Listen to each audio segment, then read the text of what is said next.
یہ وہ تاریخی واقعات ہیں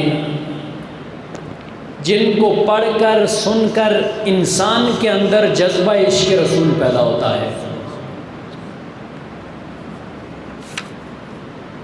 احد مدینہ سے تقریباً 303 میل کے فاصلے پر ہے۔ 3 میل کے فاصلے پر احد پہاڑ مدینے کے فاصلے پر موجود ہے۔ 5 شوال المکرم 3 ہجری کو کفار نے اپنا ایک لشکر تیار کیا۔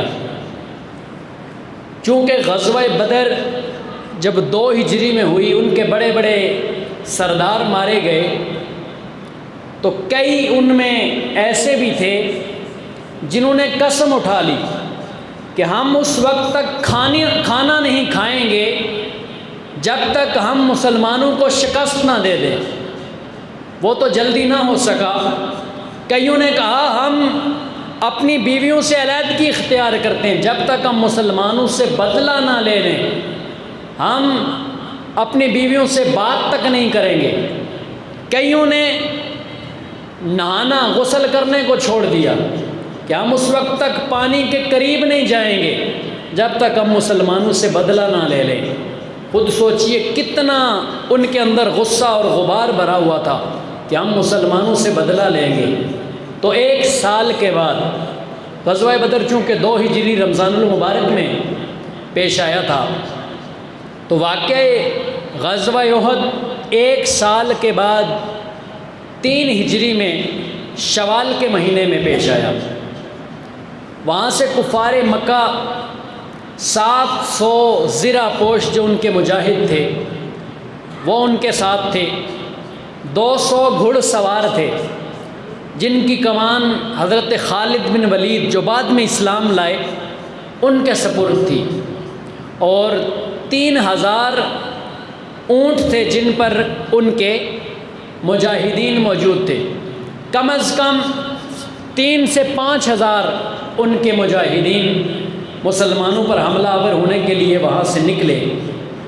جب وہ مکے سے نکلے مدینے کی طرف، حضور نبی کریم کے پاس جب یہ پیغام پہنچا کہ مشرکین ہماری طرف حملے کے لیے مدینے پر آ رہے ہیں، تو آپ نے صحابہ کو اکٹھے کیا اور حضور نے فرمایا اے میرے صحابہ، مجھے مشورہ دو کہ ہم کیسے لڑیں۔ حضور نبی کریم صلی اللہ علیہ وآلہ وسلم آپ تاجدار ختم نبوت ہیں، کل کائنات کے آپ سردار ہیں، لیکن پھر بھی اپنے صحابہ کرام سے، اپنے غلاموں سے مشورہ کر رہے ہیں۔ صحابہ کرام سے مشورہ کیا، صحابہ مجھے مشورہ دو، ہم کیسے لڑیں؟ صحابہ کرام میں سے بعض نے کہا کہ ہم مدینے میں رہ کر جنگ لڑیں گے، ہم باہر گلیوں میں جنگ لڑیں گے، ہمارے بچے اور ہماری عورتیں چھتوں پر چڑھ کے پتھروں کے ساتھ ان کو ماریں گے، تو اس طرح ہم جنگ جیت جائیں گے، چونکہ ہم تعداد میں کم ہیں، وہ تعداد میں زیادہ ہیں۔ حضور نبی کریم صلی اللہ علیہ وآلہ وسلم آپ کی رائے بھی یہی تھی کہ ہم مدینے میں رہ کر جنگ لڑیں، لیکن حضور نبی کریم کے کچھ صحابہ کرام بلکہ اکثر جو تھے وہ یہ حضور کی بارگاہ میں عرض گزار ہوئے، اے اللہ کے نبی، ہم حق ہیں، حق پر ہیں، تو ہم مدینے میں رہ کر نہیں، ہم باہر نکل کر ان کا راستہ روکیں گے، کہیں ایسا نہ ہو کفار یہ نہ سمجھیں کہ محمد اور اس کے ساتھی ڈر گئے ہیں۔ حضور نبی کریم صلی اللہ علیہ وآلہ وسلم نے اکثریت پر پھر فیصلہ کیا کہ ہم مدینے سے باہر نکل کر ان کا راستہ روکیں۔ 1000 کی تعداد میں وہاں سے لوگ نکلے اور احد کے میدان میں جب پہنچے، سامنے کفار کا لشکر جرار ہے، یہاں حضور نبی کریم صلی اللہ علیہ وآلہ وسلم کا 1000 کا قافلہ ہے، ان کے پاس مال و متاع بھی نہیں ہے، لڑنے کا اتنا سامان وافر مقدار میں نہیں ہے، اسلحہ نہیں ہے، زرہیں نہیں ہیں، سواری کے سامان بھی نہیں ہے، سواری کے جانور نہیں ہیں۔ جب دیکھا عبداللہ بن ابی جو منافقوں کا سردار ہے، وہ بھی چونکہ ان میں مسلمانوں کے روپ میں تھا، تو اس نے کہا، بڑی عمر کا تھا، کہنے لگا اے محمد، آپ نے نوجوانوں کی رائے کو ترجیح دی ہے، ہماری رائے کو ترجیح نہیں دی، لہذا میں واپس جا رہا ہوں۔ کیونکہ منافق تھا، دل میں ڈر تھا، دل میں کفر تھا، سامنے اسلام اس نے ظاہر کیا ہوا تھا۔ تو اس کے ساتھ 300 منافقین اور کچھ صحابہ کرام بھی اس کے جھانسے میں آ کر وہاں سے واپس نکل آئے۔ حضور نبی کریم صلی اللہ علیہ وآلہ وسلم کے مائیت میں 700 صحابہ کرام رہ گئے۔ اللہ رب ذوالجلال نے حضور کو پیغام دیا ہے، اللہ کے نبی آپ پریشان نہیں ہونا، یہ جو 700 ہیں ہم نے ان کو الگ اس لیے کیا ہے، وہ ناپاک تھے، منافق تھے، اور یہ جو آپ کے مجاہد صحابہ کرام ہیں یہ آپ کے ساتھ ڈٹ کے کھڑے ہونے والے ہیں۔ سورہ آل عمران میں اللہ رب ذوالجلال نے ارشاد فرمایا، ما کان اللہ لیذر المؤمنین علی ما انتم علیہ حتی یمیز الخبیث من الطیب۔ اے میرے نبی، اللہ کی یہ شان نہیں ہے کہ وہ مومنوں اور منافقوں کو ایک حال پر رکھے، مومن اور منافق اکٹھے ملے رہیں، وہ ایک ساتھ رہیں، اللہ رب الجلال اس کو پسند نہیں کرتا۔ اللہ کی تو شان یہ ہے کہ پاکوں کو علیحدہ کر دے، پلیتوں کو علیحدہ کر دے۔ اللہ کی یہ شان ہے کہ وہ مومنوں کو ایک طرف کر دیتا ہے، منافقوں کو ایک طرف کر دیتا ہے۔ اے اللہ کے نبی، پریشان نہیں ہونا، یہ جو آپ کے ساتھ رہ گئے ہیں 700، یہ آپ کے ساتھ ڈٹ جانے والے ہیں۔ میدان احد میں پہنچ کے حضور نبی کریم صلی اللہ علیہ وآلہ وسلم نے حضرت عبداللہ بن جبیر رضی اللہ تعالیٰ عنہ کو بلایا اور 50 تیر انداز آپ کے حوالے کیے۔ فرمایا، اے عبداللہ بن جبیر، ان کو لے کے فلاں درے پر، فلاں چوٹی پر کھڑے ہو جاؤ، وہاں محاذ سنبھال لو، وہاں سے تم نے ہلنا نہیں ہے، خواہ کوئی بھی حالت ہو، ہم جیت جائیں یا ہم ہار جائیں، تم نے وہاں سے ہلنا نہیں ہے۔ حضرت عبداللہ بن جبیر 50 تیر اندازوں کو لے کر وہاں تشریف لے گئے۔ حضور نبی کریم صلی اللہ علیہ وآلہ وسلم کے پیارے صحابہ کرام، ان کی جانساری کا عالم کیا تھا؟ جب میدان احد میں جنگ شروع ہوئی، صحابہ کرام کو ایک مرتبہ فتح مل گئی، کفار بھاگ گئے۔ وہ جو 50 تیر انداز تھے ان میں اختلاف پڑ گیا، ایک تنازع میں پڑ گئے۔ بعض کہنے لگے حضور نے تو جنگ ختم ہونے تک کے لیے کہا تھا، اب ہم جنگ جیت گئے ہیں، ہم بھی چلتے ہیں اپنے بھائیوں کے ساتھ، ہم مال غنیمت اکٹھا کرتے ہیں۔ لیکن حضرت عبداللہ بن جبیر اور 10 صحابہ کرام آپ کے ساتھ وہیں ڈٹے رہے۔ انہوں نے کہا، ہم نہیں جاتے، آپ جائیں، حضور نے ہمیں منع کیا ہے۔ وہ صحابہ کرام وہیں تشریف فرما رہے۔ ادھر سے حضرت خالد بن ولید جو ابھی اسلام نہیں لائے تھے، وہ پہاڑ کے پیچھے سے ہوتے ہوئے گھوڑوں کا وہ قافلہ اور لشکر لیتے ہوئے، گھڑ سواروں کی وہ جماعت لیتے ہوئے اس درے پر آن پہنچے اور ان صحابہ کرام کو شہید کر لیا۔ اس کے بعد کئی صحابہ کرام ان کو تیر لگا، شہید، خود حضور علیہ السلام کے دندان مبارک پر ایک پتھر لگا، آپ کا دانت مبارک کا کچھ حصہ شہید ہوا۔ اور صحابہ کرام میں یہ ایک آپس میں تتر بتر ہو گئے، بکھر گئے، یعنی سمجھ نہیں آ رہی تھی حملہ کہاں سے ہو گیا ہے۔ صحابہ کرام بکھر گئے، حضور علیہ السلام ان سے گم گئے۔ بعض روایات میں آتا ہے حضور علیہ السلام ایک گڑھے میں گر گئے، اور بعض روایات میں آتا ہے حضور علیہ السلام ایک طرف احد پہاڑ کی ایک اوٹ میں چلے گئے، احد پہاڑ میں ایک غار تھی، وہاں حضور علیہ السلام نے پناہ لی۔ حضور نبی کریم صلی اللہ علیہ وآلہ وسلم کے پیارے صحابہ کرام جب دیکھا کہ حضور علیہ السلام کے دندان مبارک سے خون بہہ رہا ہے، صحابہ کرام حضور کے دائیں بائیں ہو گئے۔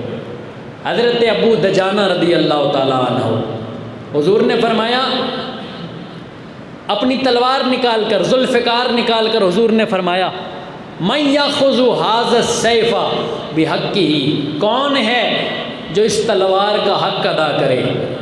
ایک صحابی کھڑے ہوئے، حضور نے انکار فرما دیا۔ پھر فرمایا کون ہے جو اس تلوار کا حق ادا کرے؟ دوسرے صحابی کھڑے ہوئے، حضور نے پھر تلوار کو پیچھے کر لیا۔ پھر پوچھا کون ہے جو اس تلوار کے حق کو ادا کرے؟ حضرت ابو دجانہ رضی اللہ تعالیٰ عنہ آپ کھڑے ہوئے، حضور کی بارگاہ میں عرض کی ما حقہ یا رسول اللہ، یا رسول اللہ اس کا حق کیا ہے؟ حضور نے فرمایا اے ابو دجانہ اس کا حق یہ ہے ان تضرب بہ العدو حتی ینحنی، اس کا حق یہ ہے کہ یہ اپنے دشمنوں پر اتنی برسے یہاں تک کہ یہ تلوار ٹیڑھی ہو جائے۔ حضرت ابو دجانہ رضی اللہ تعالیٰ عنہ نے عرض کی یا رسول اللہ اس کا حق میں ادا کروں گا۔ حضور نے تلوار ان کو دے دی، تلوار لے کر میدان جنگ میں نکل گئے۔ آپ جب بھی میدان جنگ میں جاتے اپنے سر پر سرخ پٹکا باندھا کرتے، جس کو کہا جاتا تھا اصابہ الموت، یہ موت کی نشانی ہے، موت کا کپڑا ہے۔ جس طرف جاتے آپ گاجر اور مولی کے طرح ان کفار کو کاٹتے ہوئے جاتے۔ واپس حضور کی بارگاہ میں آئے، حضور کی بارگاہ میں آ کر عرض کی حضور یہ دیکھیے تلوار ٹیڑھی ہو گئی ہے، کیا اس کا حق ادا ہو گیا یا نہیں ہو گیا؟ حضور نے فرمایا اللہ تجھ سے راضی ہو اے ابو دجانہ، اس کا حق تو نے ادا کر دیا ہے۔ حضور کی بارگاہ میں کھڑے رہے، کفار بار بار آپ پر حملہ کرتے، چونکہ مرکز حضور کی ذات تھی۔ ان کا کہنا یہ تھا کہ ہم مرکز اسلام کو ختم کر دیں، بانی اسلام کو ختم کر دیں۔ حضرت ابو دجانہ رضی اللہ تعالیٰ عنہ تلوار لے کر حضور کی بارگاہ، حضور کے سامنے کھڑے ہو گئے، کفار کی طرف منہ کر کے حضور کے سامنے سے تیر آ رہے ہیں، تلواریں آ رہی ہیں، نیزے آ رہے ہیں، اپنے ہاتھوں پر لے رہے ہیں۔ اب جس طرف سے تیر آ رہا ہے اپنا ہاتھ آگے کر رہے ہیں۔ مان حضرت ابو دجانہ، تعظیم رسول کا انداز دیکھیے۔ حضرت ابو دجانہ رضی اللہ تعالیٰ عنہ آپ نے جب دیکھا، خیال آیا کہ حضور کو میری پیٹھ ہو رہی ہے۔ جناب حضرت ابو دجانہ رضی اللہ تعالیٰ عنہ کے دل میں یہ خیال پیدا ہوا، او ابو دجانہ تو رسول اللہ کی حفاظت تو کر رہا ہے، لیکن تیری پیٹھ نبی اللہ کی طرف ہے، تیری پیٹھ اللہ کے رسول کی طرف ہے۔ حضرت ابو دجانہ رضی اللہ تعالیٰ عنہ اچانک مڑے، اپنے چہرے کو حضور کے چہرے کی طرف کر لیا، اپنی پیٹھ کفار کی طرف کر لی۔ ان کی پیٹھ پہ تیر آ کے لگ رہے ہیں، کہیں سے تلوار آ رہی ہے، لیکن حضرت ابو دجانہ رضی اللہ تعالیٰ عنہ وہاں سے ہلنے کا نام نہیں لے رہے۔ گویا وہ کس چہرے کو دیکھ رہے ہیں، جس چہرے کو دیکھ کے جبریل بھی ٹکٹکی باندھ کے دیکھنے لگتا ہے، جس چہرے کو کافر اگر دیکھتے وہ چہرے کو دیکھ کر کلمہ پڑھ کر مسلمان ہو جایا کرتے تھے۔ اعظم چشتی رحمۃ اللہ علیہ نے اس چہرے کے بارے میں فرمایا وہ کون سا محبوب ہے جس کا کون کیسا چہرہ ہے؟ اعظم چشتی فرماتے ہیں کہ اجے تو میرا دل بر نہیں تکیا، جنوں ویکھ کے چن شرماوے، ادھی راتی دی چڑھیاوے، جد مکھ تو نقاب ہٹاوے،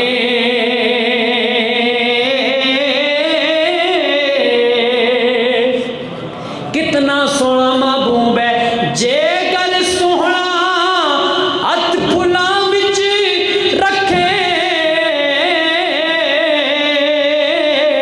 ہاتھ اوتھے ہی رل جاوے، اعظم ہو جیا سوہنا ماہی کدھر بھی نظر نہ آوے۔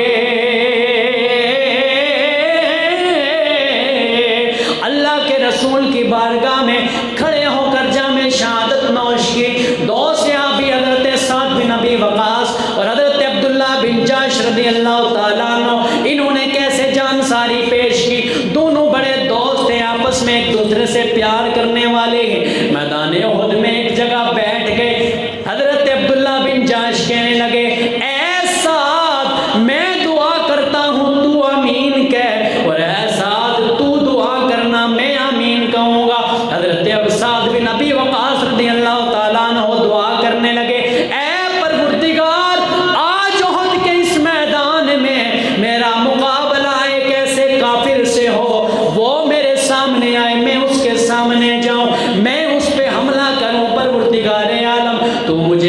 طاقت دے کہ میں اس پر حاوی ہو جاؤں، میں اس پر غالب آ جاؤں۔ اے اللہ رب ذوالجلال تو مجھے ایسی طاقت دے میں اسے قتل کر دوں، میں اسے واصل بجہنم کر دوں۔ پروردگار عالم تجھے تو مجھے یہ سعادت نصیب فرما دے۔ حضرت عبداللہ بن جاش اللہ کی بارگاہ میں عرض کرنے لگے آمین، پروردگار عالم سعد کی دعا کو قبول فرما۔ حضرت عبداللہ بن جاش کی دعا شروع ہونے لگی، اللہ کی بارگاہ میں ہاتھ اٹھا کے عرض کرنے لگے اے پروردگار آج میرا مقابلہ ایک ایسے زبردست کافر سے ہو، پروردگار عالم وہ میرے سامنے آئے میں اس کے سامنے جاؤں، پروردگار عالم وہ مجھے گرائے، مجھے قتل کر دے، مجھے شہید کر دے، پروردگار عالم اس کے بعد وہ میرے ناک کو کاٹ دے، وہ میرے کانوں کو کاٹ دے۔ اے پروردگار میں قیامت کے دن تیری بارگاہ میں آؤں، میرے کان میرے ساتھ نہ ہو، میرا ناک میرے ساتھ نہ ہو۔ اے پروردگار عالم تو مجھ سے پوچھے یا عبدی فیما جدیا انفق، اے میرے بندے تیرا ناک کہاں گیا، وَأُذُنُكَ تیرا کان کہاں گیا، تو میں اللہ کی بارگاہ میں عرض کر دوں فیک وفی رسولک، فیک وفی رسولک، اے پروردگار عالم تیری راہ میں تیرے محبوب کی راہ میں قربان کر دیا ہے۔ محبت کے ساتھ کہہ دے سبحان اللہ۔ اے پروردگار عالم تیری بارگاہ میں نے قربان کر دیا ہے۔ اور پھر جب حضرت عبداللہ بن جاش رضی اللہ تعالی عنہ کو جنگ کے بعد دیکھا گیا، شدید بری حالت میں آپ کو کافروں نے کاٹ کے رکھ دیا، آپ کے جوڑ جوڑ کو کاٹا ہوا ہے۔ اللہ رب ذوالجلال نے ان کی اس دعا کو قبول فرمایا۔ ایک صحابی رسول حضرت عمر بن جموع، لنگڑے صحابی، 4 بیٹے حضور کی بارگاہ میں، حضور میرے 4 بیٹے ہیں، چاروں میدان احد میں جا رہے ہیں، حضور میں لنگڑا ہوں چل نہیں سکتا، معذور ہوں، حضور میں بھی جانا چاہتا ہوں۔ بیوی نے بھی تانا دیا ہے کہ تم خود چل تو سکتے نہیں اور پھر جا کے وہاں جنگ کیا لڑو گے، اے اللہ کے محبوب مجھے بھی اجازت دیجیے۔ حضور نے اجازت دے دی، میدان جنگ میں لڑتے ہوئے شہید ہوئے۔ جب شہداء کی لاشیں اٹھانے لگے، صحابہ کرام عرض کرنے لگے حضور باقی لاشیں تو آ گئی ہیں، عمر بن جموع کی لاش نہیں اٹھ رہی۔ 2 صحابی، 4، 10، 20 صحابہ کرام اٹھا رہے ہیں، نہیں اٹھ رہی۔ حضور نبی کریم صلی اللہ علیہ وسلم نے پوچھا اس کی بیوی کو بلاؤ، بلایا، فرمایا اے عمر بن جموع کی زوجہ، اس کے آخری الفاظ کیا تھے جب یہ گھر سے نکلا تھا؟ کہنے لگی میں نے اسے تانا دیا تھا کہ تم خود تو چل سکتے نہیں، جنگ کیا کرو گے؟ تو اس نے اللہ کی بارگاہ میں دعا کی تھی پروردگار مجھے اس گھر کی طرف واپس نہ لوٹانا، میری شہادت کو قبول فرما دے، مجھے اپنی بارگاہ میں شہادت کی موت دے دے۔ حضور نے فرمایا پھر اس کی لاش اٹھے گی بھی نہیں، اس کو یہی دفن کر دو۔ حضور نبی کریم کے صحابہ کا یہ جذبہ۔ حضرت حنظلہ رضی اللہ تعالی عنہ، آپ کا ایک لقب ہے غسیل الملائکہ، ملائکہ نے جس کو غسل دیا۔ شادی ہوئی، پہلی شب زفاف ہے، گھر میں آپ تشریف فرما ہیں، اعلان جہاد ہو گیا، بیوی کو کہا میں جا رہا ہوں میدان جہاد میں، جہاد میں جنگ کرتے ہوئے شہید ہو گئے۔ صحابہ کرام سب صحابہ کی جب لاشیں اٹھا کر لے آئے، ایک جگہ پہ جمع کر دی، عرض کرنے لگے حضور حنظلہ کی لاش نہیں مل رہی، باقی سارے صحابہ کرام مل گئے ہیں۔ حضور آج وہ بڑا پلٹ پلٹ کے حملے کر رہا تھا، آج میدان جہاد میں کفار کے ساتھ ڈٹ کے مقابلہ کر رہا تھا۔ حضور نے اوپر دیکھا، دیکھ کر فرمایا ہاں میں حنظلہ کو دیکھ رہا ہوں، آسمان پر حنظلہ کو فرشتے غسل دے رہے ہیں، آسمان پر رب کے فرشتے حنظلہ کو غسل دے رہے ہیں۔ بیوی کو بلایا، پوچھا کیا معاملہ ہے؟ عرض کرنے لگی حضور آج ہماری شادی کی پہلی رات تھی، غسل جنابت نہیں کیا تھا حنظلہ نے، جو ہی اعلان ہوا لبیک کہتا ہوا حضور کی بارگاہ میں میدان جہاد میں آ گیا۔ حضور نے فرمایا اللہ نے یہ گوارا نہ کیا کہ حنظلہ میری اور میرے محبوب کی اطاعت میں جائے اور اس کا جسم نہ پاک ہو۔ فرمایا اے محبوب اس کو تیرے صحابہ غسل نہیں دیں گے بلکہ مجھ پروردگار کے فرشتے غسل دیں گے۔ حضور نبی کریم صلی اللہ علیہ وآلہ وسلم کے غلاموں، حضرت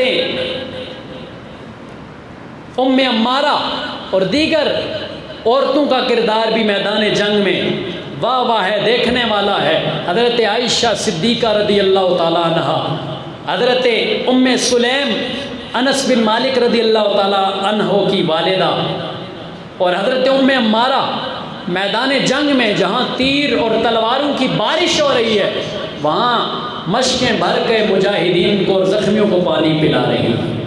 اور جب دیکھا حضرت ام عمارہ نے کہ حضور کے دندان مبارک سے خون بہ رہا ہے، آپ نے مشق کو پھینکا اور کہنے لگی لعنت ہو میری زندگی پہ، اگر عمارہ یہاں موجود ہے تو حضور کے جسم سے خون نکل رہا ہے۔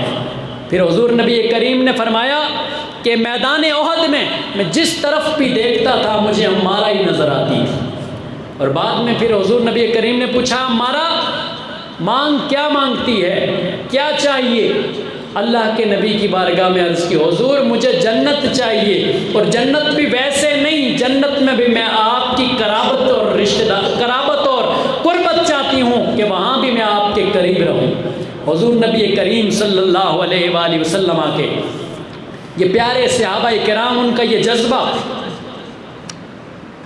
حضور نبی کریم صلی اللہ علیہ وآلہ وسلم کے ایک صحابیہ حضرت ام عمارہ کے بعد جب حضور کے حوالے سے خبر چلی کہ حضور شہید ہو گئے، یہ بھاگتی ہوئی میدان احد کی طرف جا رہی ہیں، راستے میں جو بھی ملتا اس سے پوچھتی حضور کا کیا حال ہے۔ ایک شخص نے کہا اے عورت، اے خاتون، تیرا ایک بیٹا شہید ہو گیا ہے۔ کہنے لگی بیٹے شہید ہوتے رہتے ہیں، اللہ کی نعمت تھی اللہ نے لے لی، بتاؤ حضور کا کیا حال ہے۔ اس نے کہا مجھے خبر نہیں، پھر آگے بڑھی۔ تھوڑی دیر بعد آگے جا کر پتہ چلا، ایک شخص نے کہا پوچھا حضور کا کیا حال ہے؟ کہنے لگا تیرا شوہر بھی شہید ہو گیا ہے۔ کہنے لگی اللہ کی نعمت تھی شہید ہو گئی، بتاؤ حضور کا کیا حال ہے۔ تھوڑی آگے بڑھی، پھر خبر ملی تیرا باپ بھی شہید ہو گیا۔ کہنے لگی باپ کو چھوڑو، بتاؤ ما حال رسول اللہ، حضور کا کیا حال ہے۔ جب آگے جا کر حضور نبی کریم کا پتہ چلا کہ حضور خیریت سے ہیں، کہنے لگی کوئی بھی کائنات کی مصیبت ہو وہ اس سے کم ہے، اللہ کے رسول زندہ ہیں تو مجھے کسی مصیبت کی کوئی فکر نہیں ہے۔ حضور نبی کریم صلی اللہ علیہ وآلہ وسلم کے صحابہ کا یہ جذبہ ہمارے لیے مشعل راہ ہے۔ گرامی المرتبت حاضرین و سامعین، آج جمعہ کی نماز کے بعد جب دعا ہوتی ہے، تمامی احباب بھی جو سنتیں پڑھتے ہیں وہ سنتیں پڑھیں، اور سنتیں پڑھ کے جو ٹائم ہے آپ سورہ اخلاص سورہ فاتحہ پڑھیں۔ میرے ایک استاد جنہوں نے 42-43 سال سے ہمارے مدرسے میں انہوں نے حدیث کی تعلیم دی، جتنی ہماری عمر نہیں ہے بلکہ ڈبل کر لیں اس سے زیادہ انہوں نے وہ حدیث اور قرآن کا علم سکھایا ہے، وہ گزشتہ دنوں فوت ہوئے ہیں۔ ان کے لیے آپ تمامی احباب دعا کریں، اللہ رب ذوالجلال ان کی بخشش و مغفرت فرمائے اور مجھے بھی ان کے نشان قدم پر چلنے کی توفیق عطا فرمائے۔